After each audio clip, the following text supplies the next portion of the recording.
না, শারীরিক শ্রম যায় অনেক, শরীরের উপর দিয়ে অনেক দখল যাচ্ছে। এই পাহাড়ে আসার আসল সময় হচ্ছে বৃষ্টির সময়, ঠান্ডা থাকে ওয়েদার, তখন আবার রিস্ক, বিভিন্ন ল্যান্ডস্লাইড হয়, রাস্তায় কাদামাটি থাকে, স্লিপ করার চান্স থাকে অনেক বেশি। তবে তুমি পাহাড়ে আসছো, তোমার যাওয়া হলো স্লো, তোমার এত জোরে যাওয়ার কি দরকার আছে? হ্যাঁ, তুমি আস্তে আস্তে যাবা, এনজয় করতে করতে যাবা, ঠান্ডা পরিবেশ, সেটা ভালো।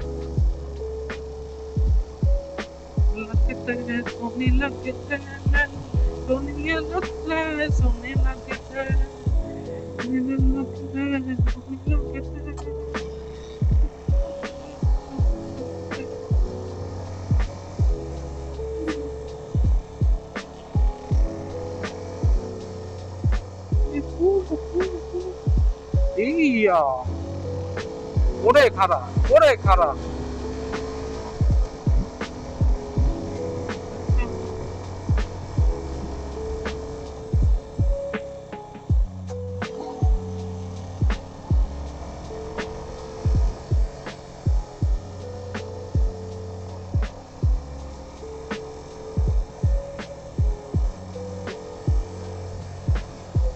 আমার সময় খবর হইব।